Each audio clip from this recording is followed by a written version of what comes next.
ನಂದಿನಿ ನಮ್ಮ ಕರ್ನಾಟಕದ ಹೆಮ್ಮೆ. ನಮ್ಮ ರಾಜ್ಯದಲ್ಲಿ ಮತ್ತು ನಮ್ಮ ದೇಶದಲ್ಲಿ ಮಾತ್ರ ಅಲ್ಲ, ಇದೀಗ ಅಂತಾರಾಷ್ಟ್ರೀಯ ಮಟ್ಟದಲ್ಲೂ ಕೂಡ ನಂದಿನಿ ಹೆಚ್ಚಿನ ಪ್ರಾಮುಖ್ಯತೆಯನ್ನು ಗಳಿಸ್ತಾ ಇದೆ. ಇದಕ್ಕೆ ಸಂಬಂಧಪಟ್ಟಂತೆ ಒಂದು ಗುಡ್ ನ್ಯೂಸ್ ಇದೆ, ನೋಡ್ತಾ ಹೋಗೋಣ.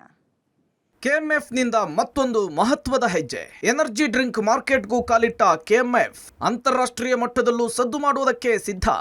ರಾಜ್ಯದ ಹೆಮ್ಮೆಯ ಬ್ರ್ಯಾಂಡ್ ನಂದಿನಿ ಕಳೆದ ಕೆಲ ದಿನಗಳಿಂದ ಸಖತ್ ಸುದ್ದಿಯಲ್ಲಿದೆ. ಮುಂಬರುವ ಅಂತಾರಾಷ್ಟ್ರೀಯ ಟಿ20 ವಿಶ್ವಕಪ್ನ ವಿದೇಶಿ ತಂಡಗಳ ಪ್ರಾಯೋಜಕತ್ವವನ್ನು ಪಡೆದ ಬೆನ್ನಲ್ಲೇ ಮತ್ತೊಂದು ಸಿಹಿ ಸುದ್ದಿಯನ್ನು ಕೊಟ್ಟಿದೆ.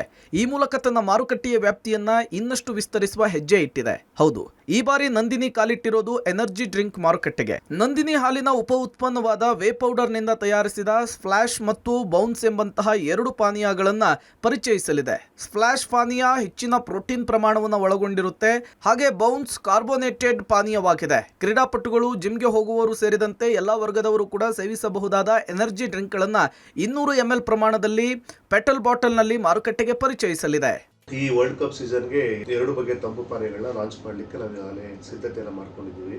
ಒಂದು ವೇ ಬೇಸ್ಡ್ ಸ್ಪ್ಲಾಶ್ ಅಂತ 200 ml ನ ಸ್ಪ್ಲಾಶ್ ಡ್ರಿಂಕು, ಅದು ₹10 ಸೆಗ್ಮೆಂಟಲ್ಲಿ ಒಂದು ಲಾಂಚ್ ಮಾಡ್ತಾ ಇದ್ದೀವಿ. ಇನ್ನೊಂದು ವೇ ಬೇಸ್ಡ್ ಕಾರ್ಪೊರೇಟೆಡ್ ಡ್ರಿಂಕ್ ಅಂತ ಬೌನ್ಸ್ ಬ್ರ್ಯಾಂಡ್ನಲ್ಲಿ ಅದೊಂದು 3 ಫ್ಲೇವರ್ಸ್ನಲ್ಲಿ ಲಾಂಚ್ ಮಾಡ್ತೇವೆ. ಇನ್ನು ಈ ಎರಡು ಉತ್ಪನ್ನಗಳನ್ನ ಇದೇ ಟಿ20 ವಿಶ್ವಕಪ್ ಮೂಲಕವೇ ಮಾರುಕಟ್ಟೆಗೆ ಕೆಎಂಎಫ್ ಪರಿಚಯಿಸಲಿದೆ. ಈಗಾಗಲೇ ಐರ್ಲೆಂಡ್ ಮತ್ತು ಸ್ಕಾಟ್ಲೆಂಡ್ ತಂಡಗಳ ಪ್ರಾಯೋಜಕತ್ವ ಪಡೆಯೋದ್ರ ಜೊತೆಗೆ ಎರಡು ತಂಡಗಳ ಜೆರ್ಸಿ ಮೇಲೆ ನಂದಿನಿ ಲೋಗೋ ಮೂಡಿ ಬಂದಿದೆ. ಇದೇ ತಂಡಗಳ ಪಂದ್ಯದಲ್ಲಿಯೂ ಈ ಹೊಸ ಉತ್ಪನ್ನಗಳನ್ನ ಪರಿಚಯಿಸಲಾಗುತ್ತೆ. ಜೊತೆಗೆ ಈ ತಂಡಗಳಿಗೂ ಇದೇ ಮಾದರಿಯ ಎನರ್ಜಿ ಡ್ರಿಂಕ್ ಕೂಡ ಸಪ್ಲೈ ಆಗಲಿದೆ.